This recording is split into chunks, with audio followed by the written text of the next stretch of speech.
there's also this fact that I hear from talent leaders and HR leaders, especially in the current scenario where a lot of talent is available, and yet people say that we're not able to hire the right talent. And this seems to be like a war which is going on for many years. But why does this gap really exist when there's so much of talent available, Nidhi?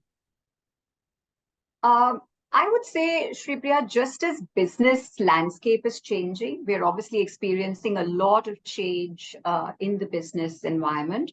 Right. Talent paradigms have also changed.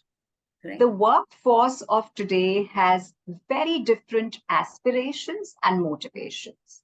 And organizations really need to rewire their culture and create a value proposition that actually aligns to the expectations of the workforce of today. Mm-hmm. When this does not happen, there is an expectation mismatch, and we will never be able to attract the right talent for our organization. Let me give you a couple of examples. Sure. Today's talent is not just looking for a linear vertical career path. Historically, we've all thought of growth as vertical, but today's talent is looking at diverse experiences at work, and growth for them is not necessarily vertical. It is a collection of experiences, and it could well be a very horizontal way in which they grow.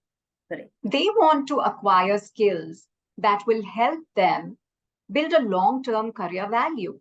They just don't focus on doing well or succeeding in their current roles, but building themselves for future roles, whether they are in the same organization or they may move out to other organizations. Right. And therefore, it becomes imperative that organizations build this aspiration, this changing motivation. They build it into their learning and talent development strategies to be able to reach out and attract the right talent. I don't know, I hope this sort of clarifies. We can talk about more examples. I think we're already knocking at that situation, or knocking at the phenomenon that we call the future of work. Correct. And I think there are a couple of things organizations can do. Definitely, it becomes extremely important to understand the aspirations and motivations of the upcoming workforce, right, of the workforce that's going to be the workforce of the future. Like I said, their aspirations, their motivations, what do they value? What are the anchors? I think it's extremely important to understand those and build them into your cultural ambition. Right. Build them into your talent processes. Be proactive about doing this rather than really being in a situation where you're already there in that scenario, and now you know that you're far behind in terms of really sort of embedding some of those aspects into your culture.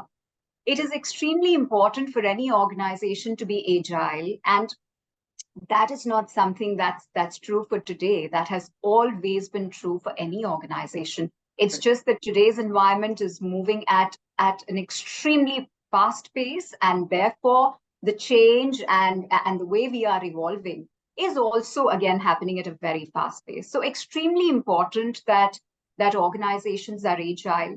They understand and they prepare themselves for the workforce of tomorrow. I think there are certain facts which are very, very clear. Technology is defining a lot that's happening in organizations today. We know, as I said, the Gen Zs and the alphas and the digital natives, again, have very different ideas of what a great workplace should look like. So I think it's important for us to understand that. And like I said, start building that into the way we do business, into the way we do work.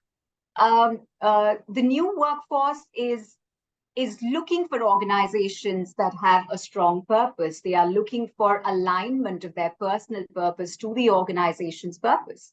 Right. And therefore, organizations that have a clear and a strong sense of purpose clearly stand to gain. And last but not the least, I think continuously upskilling your own talent, because while you are looking at hiring, cost of hiring, the workforce of the future, ensuring that you're upskilling your existing population to make sure that you're not completely, as you move ahead, you're not completely dependent on only the workforce of the future. Your existing population is also upskilled and ready to really face that future work. I think these are some of the things that can help organizations.